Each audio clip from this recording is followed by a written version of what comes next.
A man kneels beside a fire. He built himself pouring molten gold into a mold shaped like a calf. His hands are steady. That's the strange part, not shaking, not hesitant. Steady like a craftsman who knows exactly what he's making and why. His name is Aaron. 6 weeks ago, he stood at the base of a mountain that was on fire without burning, and heard a voice, not Moses relaying it, the voice itself say, there would be no other gods. Not please, not consider. A command spoken directly into the ears of an entire nation still trembling from it. 6 weeks. That's how long it took. You'd think betrayal like that would take longer to arrive. A slow drift maybe. A gradual forgetting. But this isn't a slow drift. This is a man melting down earrings while the mountain is still smoking in the distance, close enough that some of them can probably still see the haze from where they're standing. Here's what almost nobody notices about the sentence spoken over this moment. 2 phrases sit right next to each other in the very same breath, and most people read straight past the seam between them. You shall have no other gods before me. And then, immediately after, for I, the Lord your God, am a jealous God. Most people hear jealous and quietly flinch. It sounds like a flaw wearing a crown. It sounds like the kind of thing you'd apologize for in a person insecure, possessive a little too much. And if that's what it means here, this whole scene starts to feel uncomfortable in a way nobody wants to sit with. But hold that thought, because that word is not doing what you think it's doing. And by the time you reach the end of this, the pairing of those 2 phrases, no other God's jealous God, is going to read completely differently than it does right now. This is not a scene about a temper. This is not a scene about insecurity. This is not a scene about a fragile king protecting his own reputation. Stay with me, because what this word is actually carrying is something far more specific and far more human than anger. Let's go back further to where this begins. You can picture the scene at the base of the mountain because Scripture doesn't let you look away from it. Smoke pouring off the peak like something out of a furnace. Thunder that doesn't stop when thunder normally stops. A sound like a trumpet getting louder instead of fading until the ground itself seems to be shaking under everyone's feet. The people don't approach. They can't. They beg Moses to go up alone and bring the words back down to them secondhand, because hearing it directly is more than they can hold. So Moses climbs, and somewhere in that fire and thunder, the terms of a relationship get spoken aloud, not suggestions, not customs, but the shape of an entire loyalty. 10 statements. And near the very top of that list, right after the demand for exclusive devotion, sits this one line about jealousy. Moses is gone 40 days. 40 days is a long time to wait at the base of a smoking mountain, and long waits do something to people. It's not that they stopped believing something happened up there. It's that waiting has a way of eroding the difference between he's coming back and he's not coming back, until eventually those 2 feelings start to feel the same in your chest. So they go to Aaron, and here's where it turns fast. They ask him to make them something they can see, a god they can point to, the way the nations around them all have gods you can point to. And Aaron, the same man who stood at the base of that mountain and heard the command with his own ears, doesn't argue. He asks for gold. He melts it down. He shapes it into a calf, an animal borrowed straight from Egyptian religious imagery, the very system they had just been pulled out of. And when it's finished gleaming and still warm from the fire, the people don't hesitate either. They gather around it, call it their god, and the very next morning they rise early to offer sacrifices and celebrate the way you'd celebrate at any wedding feast, except this one is being thrown for someone else mere weeks after the real vows were spoken. Here's what most people miss about how fast this collapse happens. It's not that a temptation from outside crept in over years and slowly wore them down. It's that the covenant broke inside the same generation that heard it spoken inside weeks of hearing it spoken while the smoke from that mountain was arguably still visible on the horizon. And this is the moment the word gets used. Not in the abstract. Not as a theological footnote added centuries later by someone trying to explain God's temperament.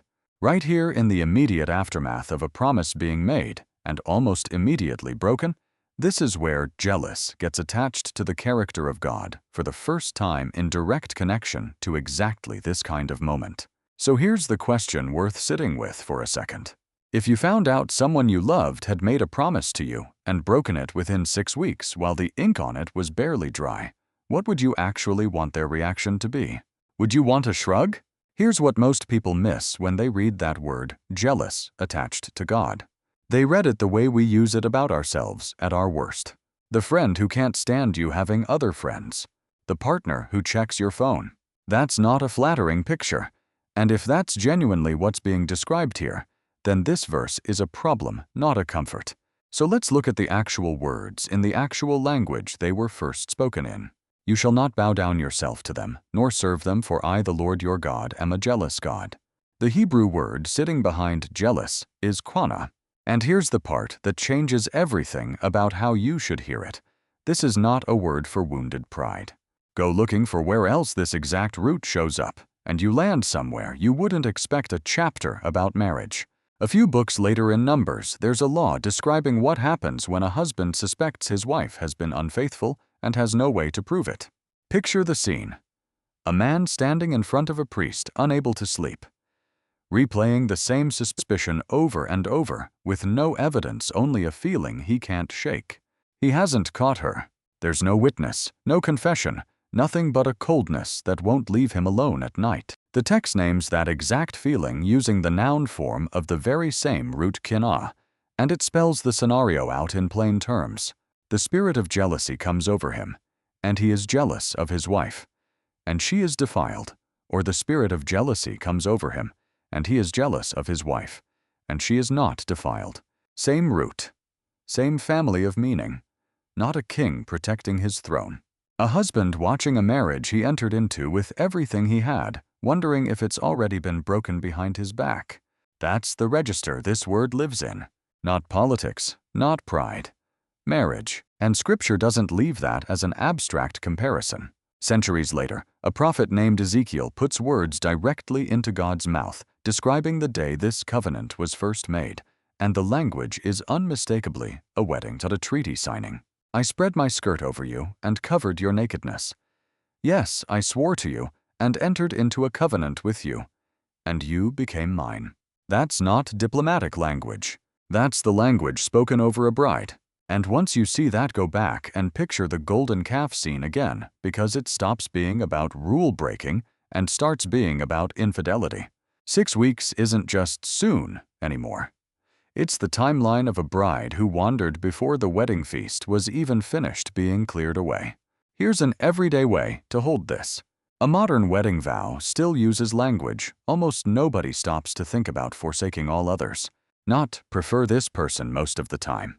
Not keep this person high on the list. Forsaking actively, permanently closing every other door. That's not a legal footnote tucked into a contract you can walk away from with a signature and a fee. It's closer to a vow with no exit clause built in. And when someone violates a vow like that, the appropriate reaction was never supposed to be indifference. Indifference would actually be the strange response. The expected response is exactly the kind of jealousy that has nothing to do with insecurity and everything to do with how much was actually promised. This is not a scene about water or fire on a mountain or a list of rules carved into stone for their own sake. This is an account of what happens in the chest of someone who finds out mid-wedding that the vow has already been broken. But it gets stranger, because Aaron's calf isn't the last time this exact pattern plays out. This word follows Israel for what happens next, and it doesn't fade. If anything, it gets sharper. There's an ancient pattern worth knowing here too, one that shows up outside the Bible entirely. Historians who study treaties from the ancient Near East have long pointed out that the kind of loyalty language used at Sinai, the total no other Lord structure of it, matches the format of political treaties from that world, where a greater king would bind a smaller kingdom to himself and forbid that kingdom from swearing loyalty to any other ruler at the same time. Break a treaty like that, and it wasn't read as a technical foul. It was read as betrayal at the deepest level the culture had language for. Sinai borrows that same shape, except the greater king isn't asking for a kingdom's taxes. He's asking for a bride's whole heart.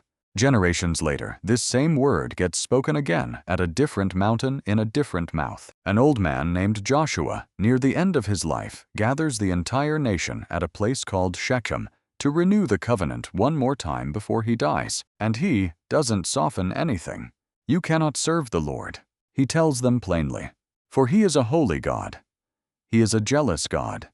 He will not forgive your disobedience and your sins. Here's the part nobody tells you about that scene.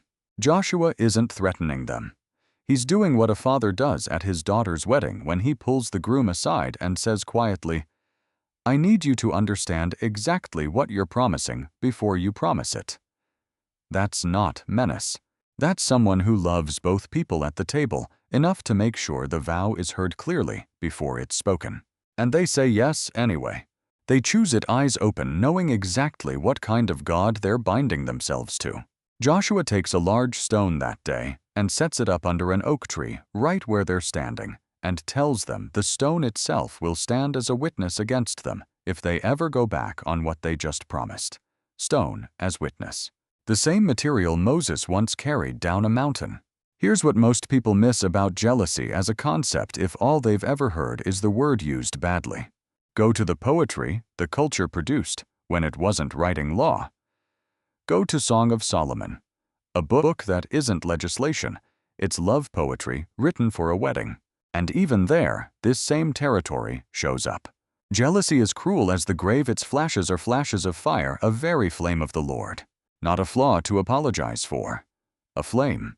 Something the poem treats as proof of how much is actually at stake in real love. The kind that would break something in you if it were betrayed. You know that feeling, even if you've never called it jealousy. The tightening in your chest when someone you've given everything to seems to be looking somewhere else. You don't feel that about a stranger. You don't feel that about someone you're mildly fond of.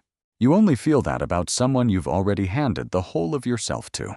The intensity of the jealousy is the receipt for the size of the love that came before it. Now watch what happens next. Because this word doesn't only describe God in this account. It gets handed to a human being too. And that's the twist almost nobody sees coming. Centuries after Sinai, there's a prophet named Elijah, and by the time you meet him here, he is finished. Not discouraged in some mild, manageable way, finished. He has just watched fire fall from heaven in front of an entire nation. Watched false prophets exposed in the most public confrontation of his life. And it changed nothing. A single threat from a furious queen sends him running into the wilderness, and he collapses under a broom tree and asks God to just let him die. That's how spent this man is. He sleeps. An angel wakes him twice to eat, and he walks on that food alone for 40 days until he reaches a cave on the same mountain where the fire once fell. Horeb, another name for the very same mountain where a golden calf once changed everything. And God doesn't answer him with fire this time. Not wind, not earthquake. The text is specific about that, ruling each of them out one by one.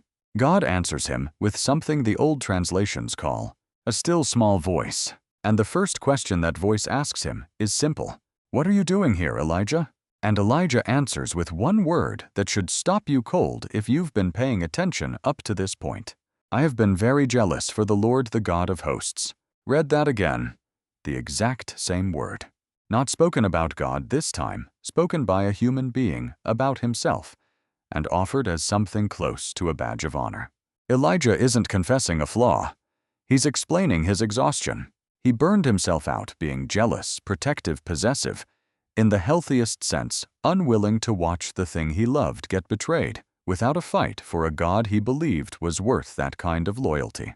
If jealousy were only ever a character flaw, this is the last place you'd expect to find it held up as something almost admirable. But here it is worn by a prophet in the middle of his most human, most broken moment, as the very reason he has nothing left to give. There's one more thing worth noticing before we go further. Nowhere in any of this does anyone suggest the fix for a broken covenant is God caring less. Nobody here ever prays, "Please be a little more indifferent to us." The ache in every one of these moments. Aaron's calf. The suspected wife in Numbers. Joshua's warning, Elijah collapsed under that tree. The ache is never, God cares too much. It's always the opposite fear. That maybe someday he'll stop. If this is already reframing something for you, this is a good place to hit subscribe. because it's about to get harder before it gets to the part that makes sense of everything. There's a prophet named Hosea, and God gives him an assignment that sounds on the surface like it couldn't possibly be real instruction. Go, God tells him, and marry a woman who will not stay faithful to you. Not a metaphor handed to him to preach about from a safe distance. A command for his actual life. Her name is Gomer, and the text doesn't soften what happens next. She leaves him again and again, chasing after other men, and Hosea's marriage becomes the one place where an entire nation can watch in real time, in one house on one street, exactly what it feels like to be the party who keeps loving after the vow has been broken. You can imagine the neighbors, the whispers every time she disappears again. The particular kind of public humiliation reserved for someone whose most private wound keeps happening in front of everyone. Hosea isn't spared any of that. God doesn't give him a symbol to hold up. God gives him a life to live through, so the whole nation can finally understand that not just hear what their own unfaithfulness has been doing to the one who married them. Here's the part that should stop you. Gomer eventually ends up somewhere far worse than just gone. The account suggests she's fallen into a kind of ownership sold herself into a situation where another man now holds a claim over her. She is in every practical sense no longer available, no longer his by any right a court in that world would recognize. And God tells Hosea to go get her back anyway, not to write her off, not to file the appropriate paperwork and move on with dignity intact, which is exactly what everyone around him would have understood. Go, God says, love her again. So Hosea goes to wherever she's being held, and he pays for her a price scraped together, not lavish whatever he had. Picture the moment itself. A woman standing where property changes hands, and a husband she betrayed twice, walking straight toward her, not to collect on a debt owed to him, but to spend everything he has just to bring her back under his own roof one more time. This is not a scene about a purchase. This is not a scene about a debt quietly repaid. This is not a scene about a bargain struck between two reasonable men. This is a husband refusing to let go of a woman who had already let go of him, walking into the very place she was being kept, and paying whatever it cost to bring her home one more time. Here's the word Hebrew uses for this kind of exclusive permanent bond, and it's worth knowing because it's the word standing behind almost everything in this account berith. Covenant. Not a mood, not a feeling that rises and falls with circumstances. A binding agreement sealed and treated as permanent, the same word used for the terms spoken at Sinai. And what Hosea's marriage shows you is that berith doesn't dissolve the moment one side breaks it. The one who keeps the covenant doesn't stop being bound just because the other side wandered. Pay attention to this next part because it's the piece the golden calf scene back at the beginning was quietly setting you up for. Remember those two phrases sitting in the same breath all the way back at the start. You shall have no other gods before me. And then, immediately, for I, the Lord your God, am a jealous God. You've been carrying that pairing since Aaron's fire was still warm. Here's what most people never get told about that verse because it's easy to skim past a single word tucked inside a longer sentence. A few chapters later, after the covenant is renewed, following the golden calf disaster, the wording sharpens into something almost nobody expects. You shall worship no other God, for the Lord, whose name is jealous, is a jealous God. Whose name is jealous. Not a passing mood, not a description that happens to apply on a bad day. A name. The kind of thing carved into how he identifies himself. The same category as every other name Scripture uses for him, provider, healer, the one who is present. Every one of those names describes something he does for you. This one describes something he feels about you specifically, the difference between a title and a marriage. And sitting right there in that same list, uncomfortable as it sounds, at first jealous. And it doesn't stop there. A few chapters after that, the language doesn't relax. It doubles down. The Lord your God is a consuming fire, even a jealous God. And it isn't only anger aimed at a mountain either. Centuries later, through the prophet Zechariah, God says almost the same thing about a city instead of a wilderness. I am jealous for Zion with great jealousy, and I am jealous for her with great wrath. A jealousy that spans centuries and never once cools into indifference. Here's the plainest way to feel this without any theology attached yet. Picture two versions of a partner discovering betrayal. One shrugs, doesn't ask a single question, doesn't lose a night of sleep, moves on with total ease, like nothing that mattered was ever actually at stake. The other is shattered, furious, grieving, unable to pretend the vow didn't mean what it meant. Which one honestly would tell you they were ever really loved to begin with? You've probably seen both kinds up close: the marriage that quietly emptied out because nobody on either side seemed to care anymore, and the marriage that nearly broke apart precisely because someone finally did. Indifference isn't the safer option here.